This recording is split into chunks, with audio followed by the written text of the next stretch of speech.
Good afternoon, children. Once again, welcome back to our online classes. Today, I am going to teach you, class 7th students, I am going to teach you English literature. So this year we follow English Trail, a new textbook by Hardward Publishing Company. Okay, so I am going to teach you the first lesson. It's a poem. It's written by Robert Lee Frost, The Road Not Taken.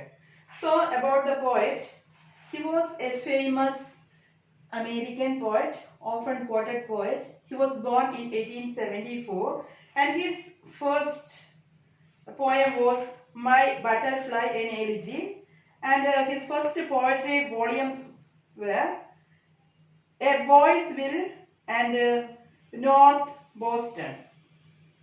So he won 4 times Pulitzer Prize for his work. Okay, so his style was very simple poem he used to write, yeah? But insightfully he wrote about the common human feelings. Okay, here in this poem, this well-known poem, Robert Frost, he is talking about making choices, and that choices shape our future. Okay, this well-known poem is about making choices and choices that shape us. Okay, so the road not taken. Here the road symbolizes our life itself. Okay, the road symbolizes our life itself. So in our lives also there are many occasions to make decisions. So many options will be there. So many alternatives will be there. And among those alternatives, we have to choose one. Okay. So the poet here says, in the poem, the road symbolizes life, I told her. And the poet says that the path that we don't choose in our life. So here the road not taken, by this the poet means the choice that we don't choose in our life is the road not taken here. Okay, the choice that we left is the road not taken. Okay, in this poem he describes his feelings about that choices that he had left in the past. Here the poet speaks about that choices that he had left in the past. Okay, so the poet says, the path which we have chosen in our life, that decides our future, our destination. Okay, so whatever choice we make now, that shapes our future, that makes our destination, that decides our destination. Now I am going to read the poem. 2 roads diverged in a yellow wood, and sorry I could not travel both. And be one traveller, long I stood, and looked down one as far as I could, to where it bent in the undergrowth.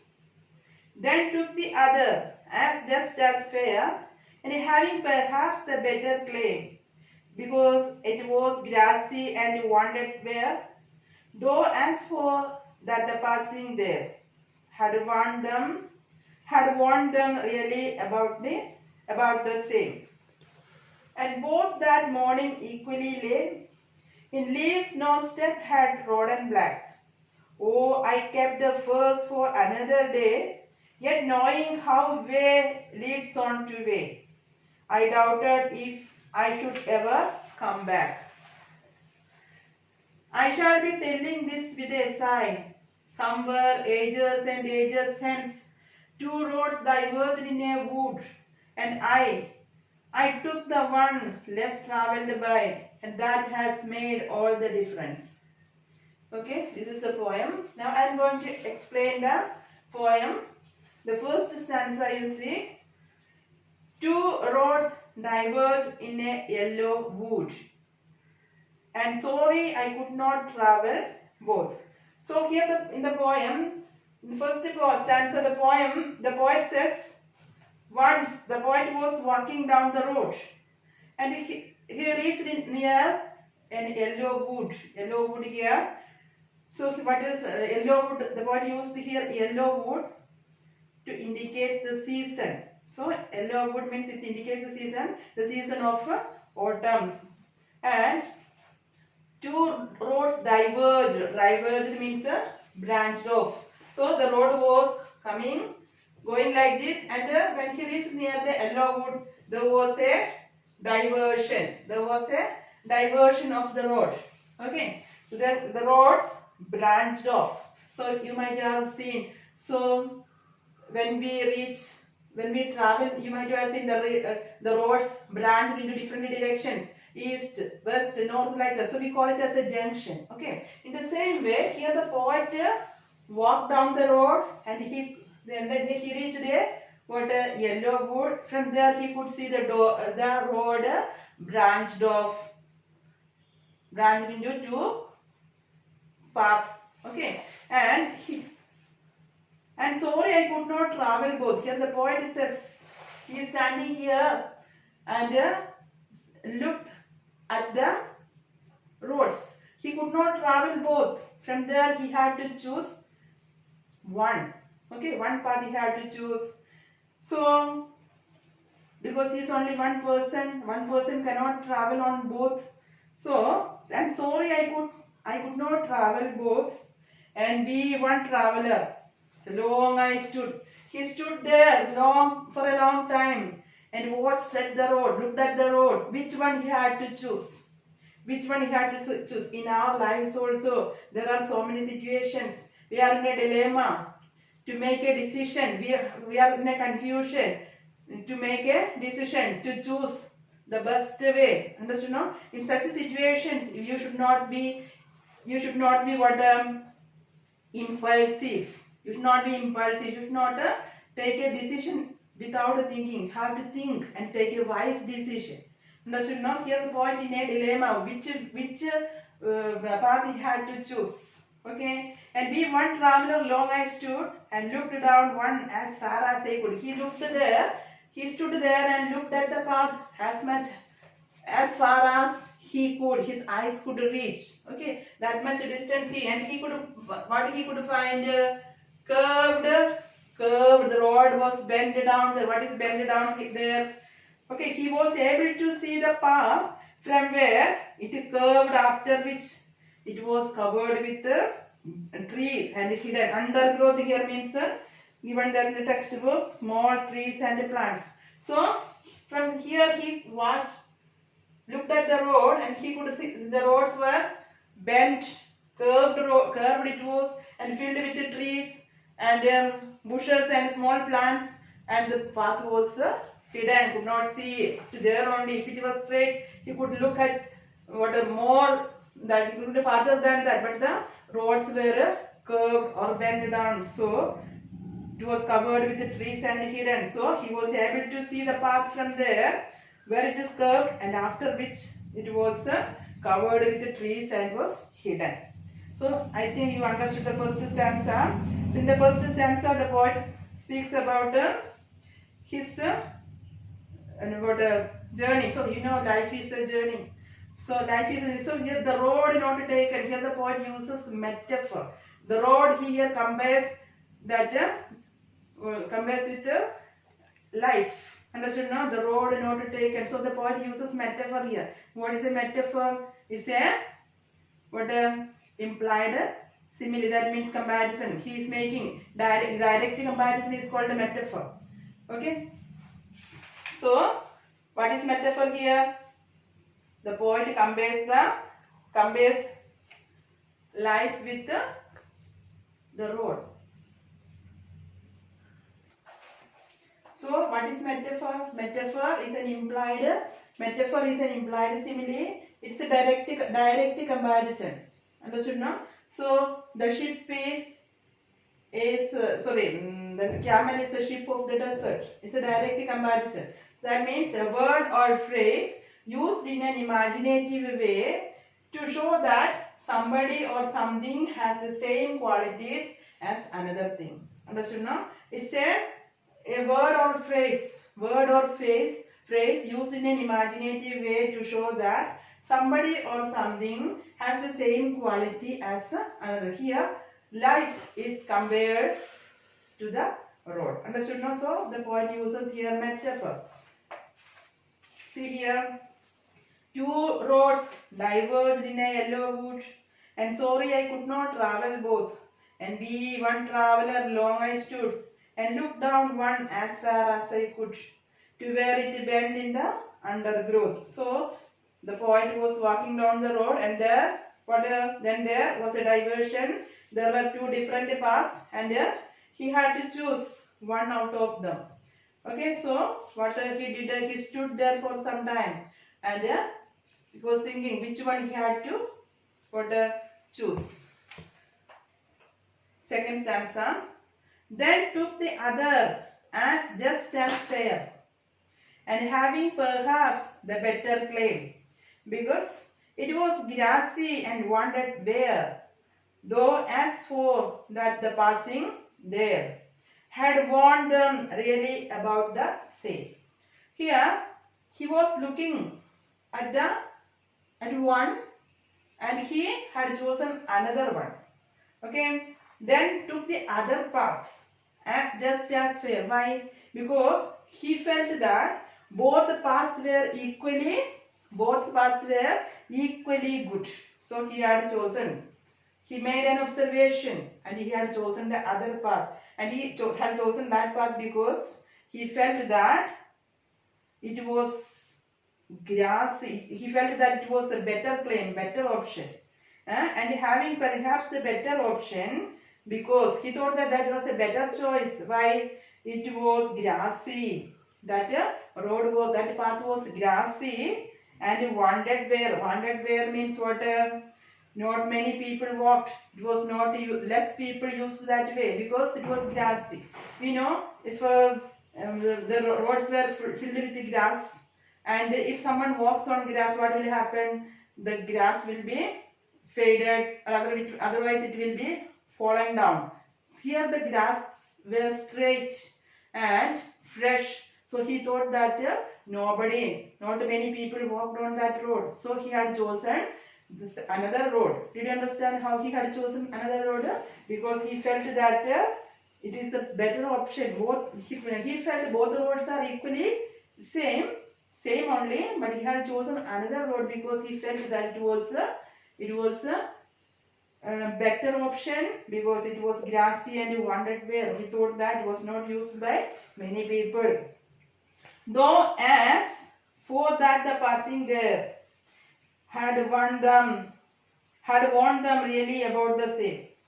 After he walked some distance, first he thought that it was not used by many people. And after he walked some distance, what happened? He realized that both the paths had been worn out the same way. Okay, first he traveled. He started his walking. After some time, he realized that both the paths were used in the same way. Understood now?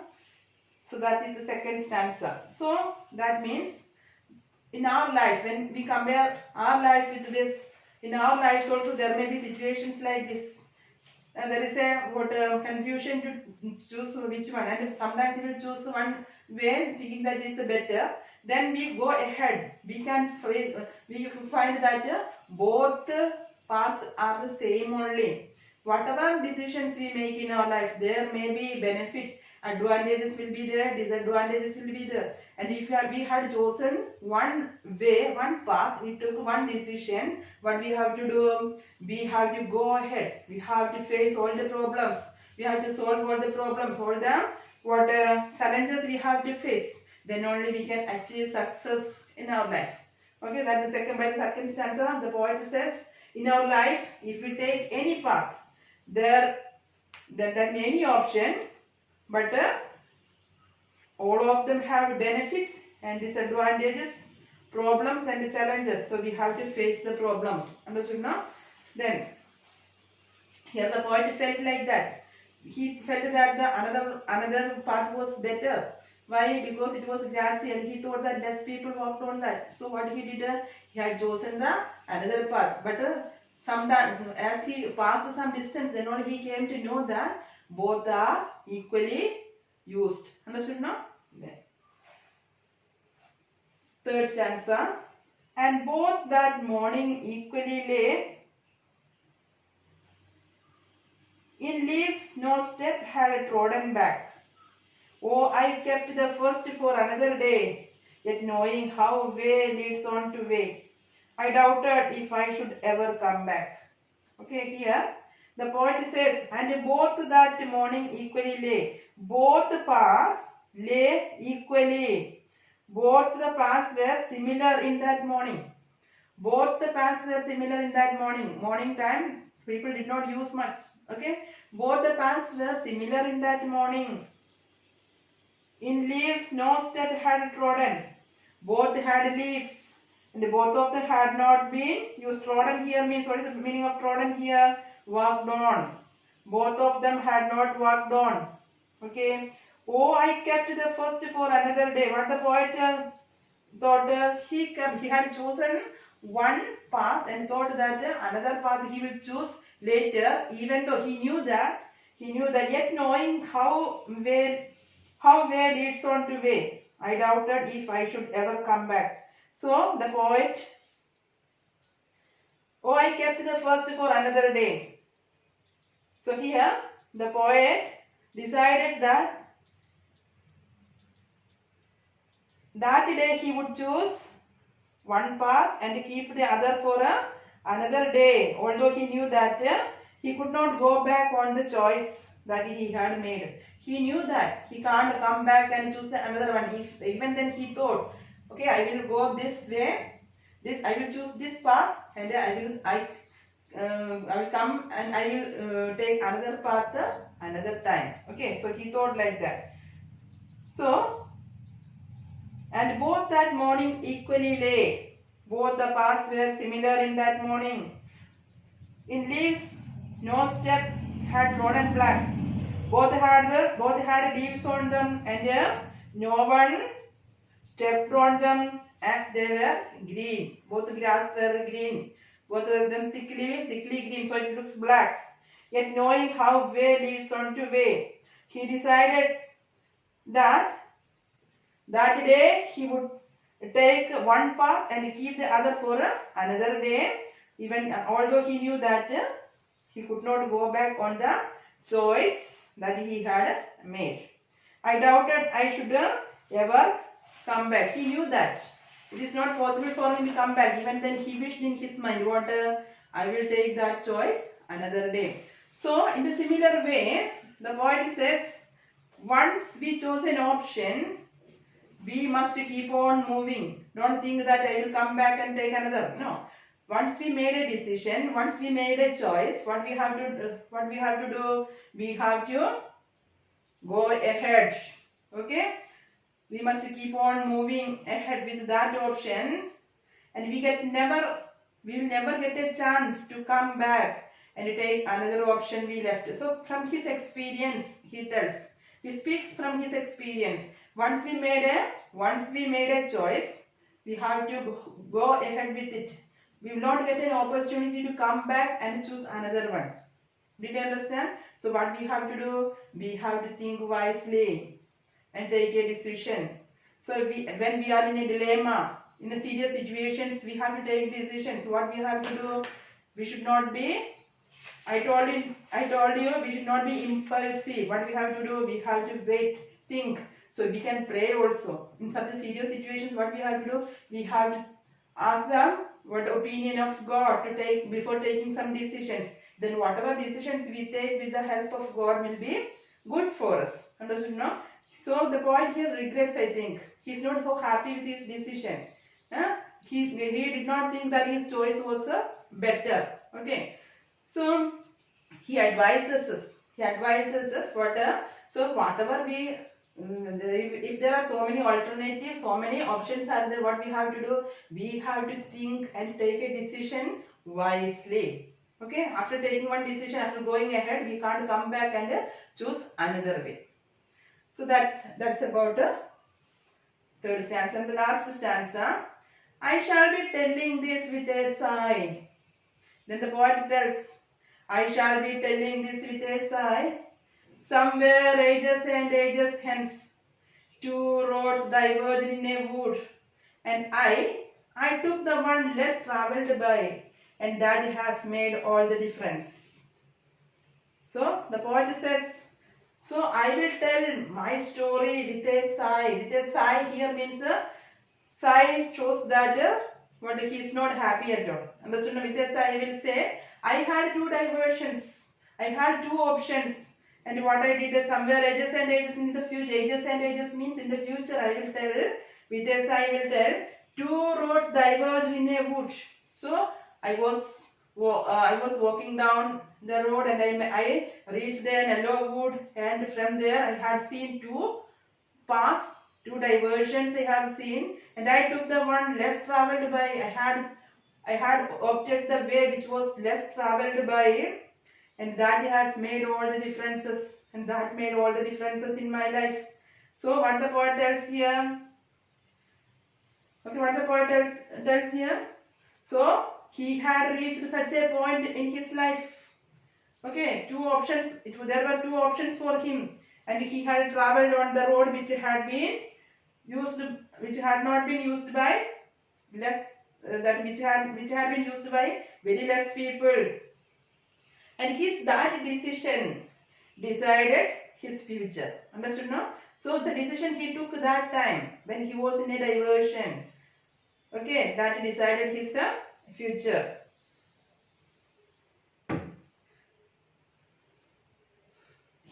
That decision decided his future. So in the same way, in future, the poet advises, as the poet speaks us now, so you will also get an opportunity in your future.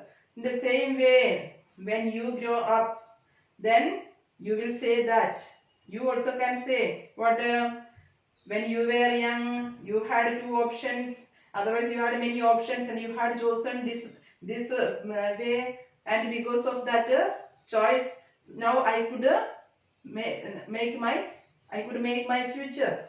Okay, I could shape my future, shape my life. The choice that you made what you are now.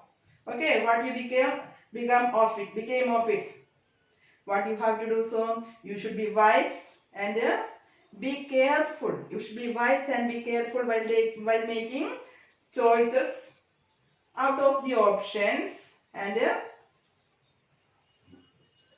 out of the options that you have that you have in your life, because why, your future depends on the choice that you make today. Understood? No? Your future what will be shaped by the decisions you make today. Understood? No? So whatever may be in your problems you have to face. So suppose after the studies, after your studies, after 10th you have to go for higher education. So what time you have to choose, which one I have to choose. Don't depend on others. Understood? No? So what you have to do, you have to think in which subject I can do better. Okay, according to that you have to choose. So think wisely and make a choice. So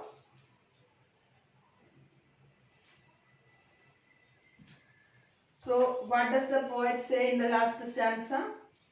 The poet says that, so in his future he will take, that means with a sigh. With a sigh means, what is the meaning of sigh? A deep breath. A deep breath is called a sigh. With a deep breath, what he will say? One day he will say that once upon a time, there was a time in my life I had reached such a point in life, and there were two options for me, and he travelled and I travelled on that road which was not used by many people, and that decision made his future now. Okay, so now he had a feeling that if he got a chance to choose another road, he could have done better. Understood? No? So that feelings will be there in our lives also, if we make our choice, if we don't make our choice wisely. Okay, I think all of you understood the poem. Once again, I will read the poem. Listen.